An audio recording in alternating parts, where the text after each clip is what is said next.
Eh bien, bonjour frères et sœurs, à vous qui suivez ces petits enseignements, ces courtes méditations pendant notre semaine de jeûne et prière, autour du psaume 34, verset 4. Joignez-vous à moi pour dire ô combien le Seigneur est grand, ensemble proclamons bien ô qui il est. Je me suis adressé au Seigneur et il m'a répondu, il m'a délivré de toutes mes craintes. Je viens de vous lire la version français courant qui dit « Je me suis adressé au Seigneur ». D'autres versions diront « J'ai cherché l'Éternel ». Et il m'a répondu, chercher, s'adresser, discuter, parler, échanger avec Dieu, c'est là le cœur de notre enseignement, c'est là le cœur de notre semaine. Nous désirons être en communion avec lui. Alors aujourd'hui, le point que je veux relever simplement, c'est comment voyons-nous Dieu ? Quelle importance lui donnons-nous ? Comment voyons-nous Dieu et comment voyons-nous le royaume qu'il y a derrière Dieu ? Parce que là où Dieu est, son royaume est. Là où Dieu se trouve, son royaume se trouve pleinement efficace et pleinement établi. Là où la lumière se trouve, il n'y a pas d'ombre. Là où le péché abonde, la grâce surabonde. Là où Dieu se trouve, son royaume y est pleinement. Donc la délivrance, la guérison, la manifestation de sa bonté, de son amour, la réponse pour chacun dans chacun des domaines de notre vie. Là où le royaume de Dieu est, la personne même de Dieu se trouve et inversement. Alors comment approchons-nous cela ? Comment arrivons-nous à nous situer par rapport à l'importance de ce royaume ? Alors Christ a dit pourtant une chose très claire. Cherchez d'abord et avant tout le royaume de Dieu. Cherchez d'abord et avant tout le royaume de Dieu, Matthieu 6, verset 33.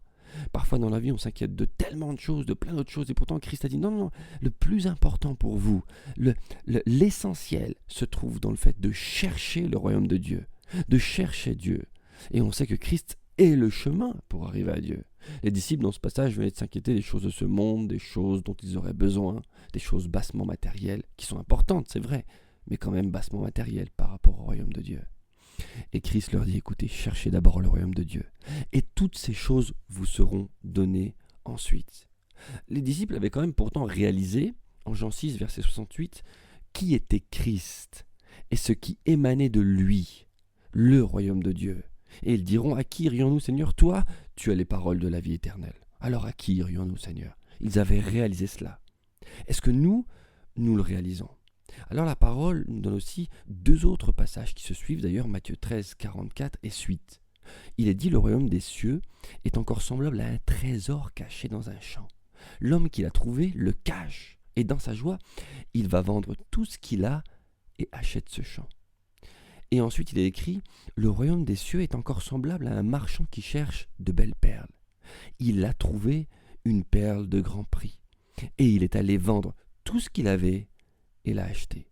Et dans ces deux passages, ce qui est frappant, c'est que à chaque fois, il nous est rappelé ceci, il va vendre tout ce qu'il a, pour le premier passage en 44, et en 45, il est dit, 46 même, il alla vendre tout ce qu'il avait. Ils se sont rendus compte de l'importance de ce trésor, de ce que représentait le royaume de Dieu. Ici, c'est une image du royaume de Dieu. Et la contrepartie, c'est ils ont donné tout ce qu'ils avaient.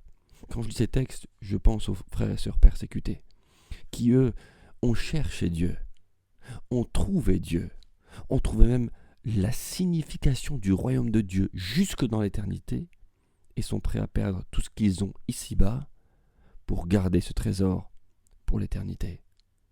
La question d'aujourd'hui, c'est de quelle manière approchons-nous Dieu ? De quelle manière le considérons-nous ? Est-ce qu'on lui laisse toute la place de qui il est, de sa divinité, de sa majesté ? Est-ce qu'on le cherche de cette manière-là ? J'ai cherché l'Éternel et il m'a répondu. Cette réflexion donne suite à la réflexion d'avant qui nous dit il y a un si. Si vous me cherchez de tout votre cœur. Et je nous lance ce défi aujourd'hui. Pourrions-nous commencer à vivre en mettant Dieu à sa réelle place, en mettant Dieu à sa réelle place dans nos vies par rapport à ce qu'il représente. Et si nous le mettions là, et dire Seigneur, je veux m'engager à te chercher, non plus comme un rendez-vous quelconque, comme une religion, mais comme le Dieu qui représente le royaume de Dieu. Je veux réaliser ce qu'est le royaume de Dieu. Et si besoin de tout abandonner pour te chercher, pour te trouver, pour te garder, j'abandonnerai tout parce que je réalise qui tu es. Faites cette prière aujourd'hui.